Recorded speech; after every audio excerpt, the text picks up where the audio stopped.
Hello, gorgeous people, wonderful people, lovely people. Thank you, by the way, thank you for all the support and all of the beautiful comments that you send in. I really do appreciate them. It's what keeps me going. Today I'm talking about bumper cars, okay, or dodgems. And I'm also talking about a few things that I've seen lately that are worth commenting on. Yeah, just about current affairs, but not like raisin. Not like that kind of current. Current as in what's flowing. I'll tell you all about it on the other side.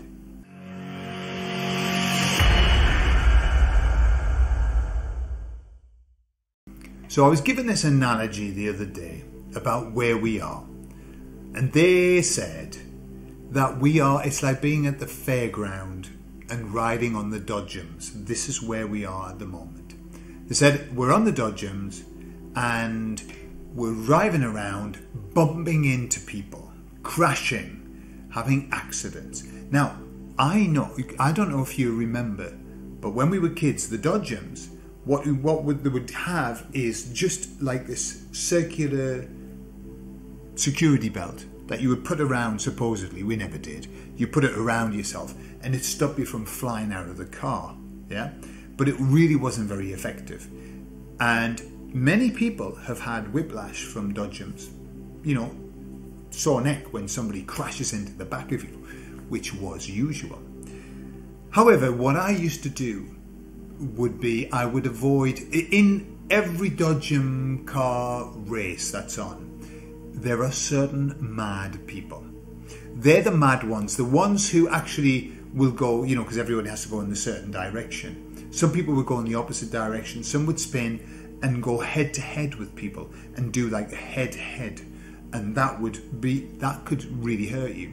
So I would avoid them. I would stay kind of around the outside, and I would do these, the side hitting, because that's all right, isn't it? That's fun, boing and way. But heading, head to head crashes, I used to avoid, and that's kind of where I think we are at the moment. That what the industry said was interesting. They said, look, the dodgem cars are built to survive this.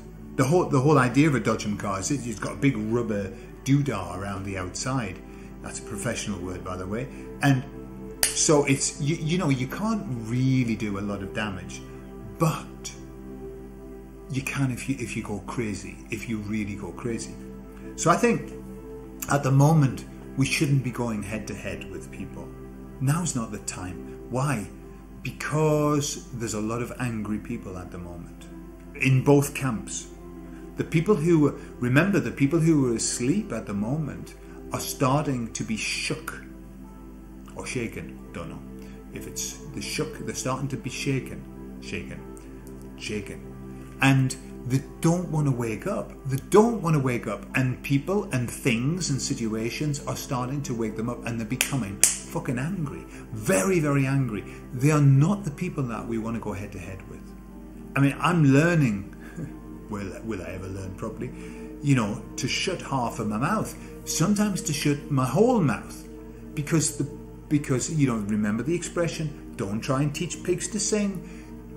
It wastes your time and it really fucking annoys the pigs.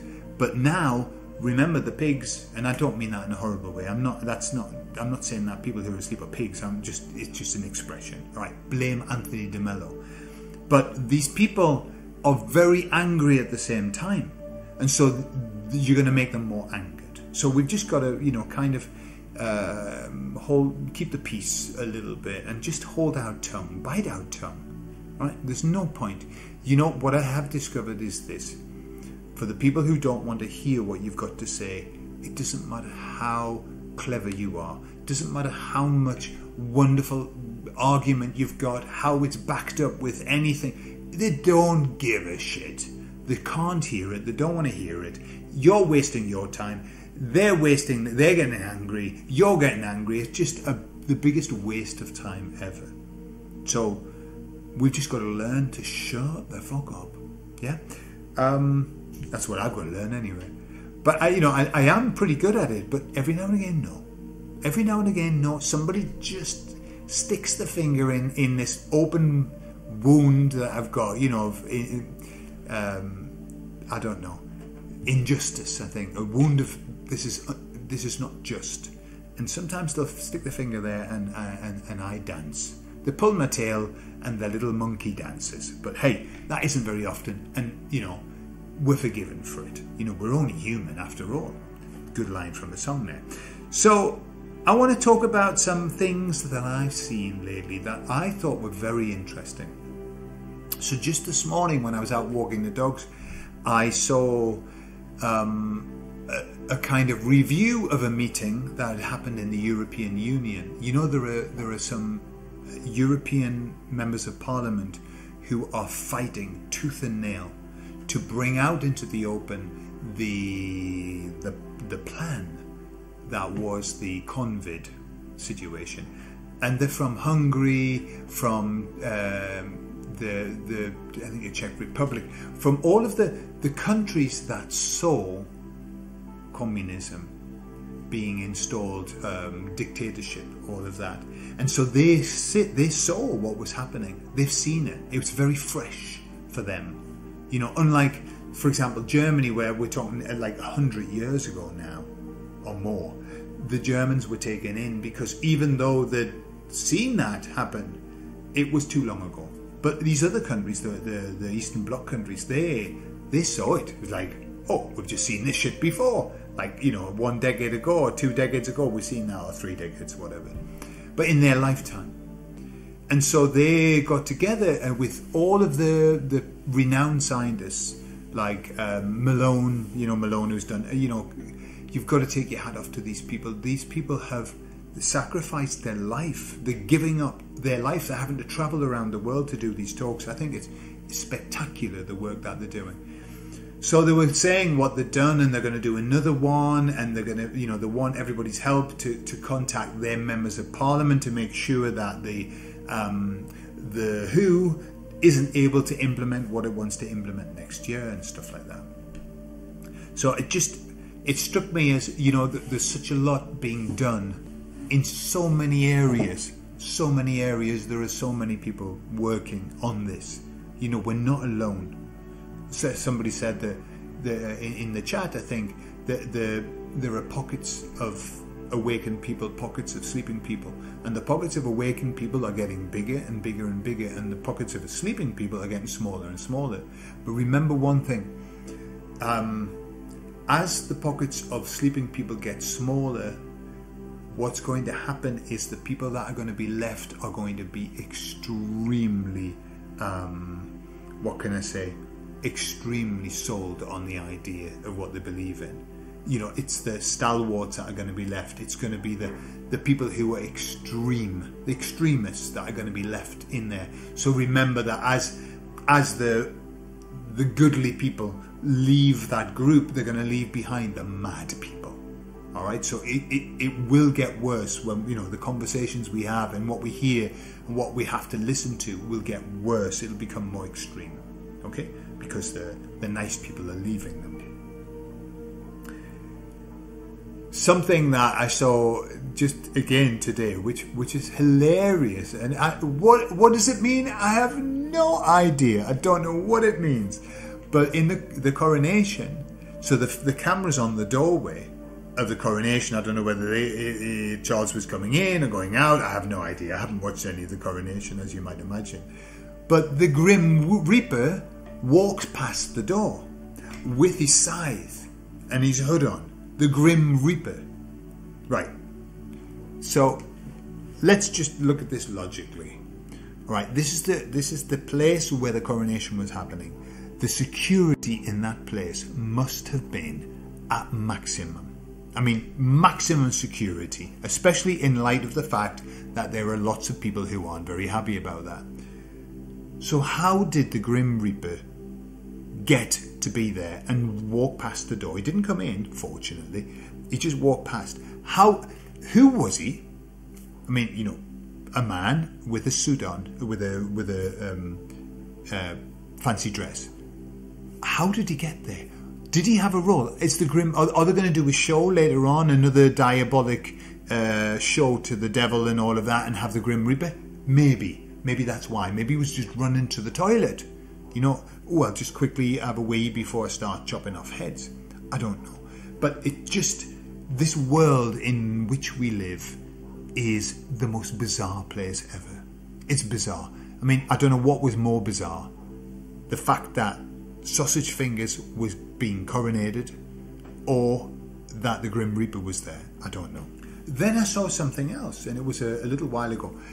There's a lady, there's a politician in America, blonde-haired lady, and she's in the Republican arena, and she is calling out like everything, like openly. Being in the interviews, she's talking. I saw an interview with this woman who was interviewing, and she was saying, "You have said that all the Democrats are," and I'm not going to use the word, okay, but are. Let's have a look. What's the new word? MAPs, minor attracted persons. Okay, she said, "You're saying all Democrats," and she said, "Yes." All right. I mean, it's slightly. Bit of a sweeping statement. But what she did was she was talking about the President, Biden, and about what his preferences are, and about all of the children that are going missing from, all these people who are coming into the country, these open borders, and all of the children that are going missing, and also all of the Democrat Party. And remember that there are tons of Democrats who are leaving the Democrat Party because it's changed. It isn't what it used to be. These used to be the relaxed and groovy people, These were the people who wanted everybody just to do their own thing and be happy. I mean, it's completely changed on its head. And she was mentioning that in schools now they're forcing all of this horrible information onto the kids, gender reassignment, all of that. So she was kind of calling it out. But this was on mainstream. And I thought, that's good. It's always skewed as though we're mad. Everybody's mad. Of course, that's the way that they do it, isn't it? That's their system, is to criticise, to laugh at, to make fun of, to attack personalities, stuff like that. But, as they say in Spain, con dos cojones. Con dos cojones, that woman, well done. Well done that she's doing that. How long she'll last, I don't know, but she's out there. And this is what I'm seeing all the time. More and more and more and more people are speaking out and just saying these things, and they can't kind of stop it. Look at that beautiful interview with Elon Musk in the BBC.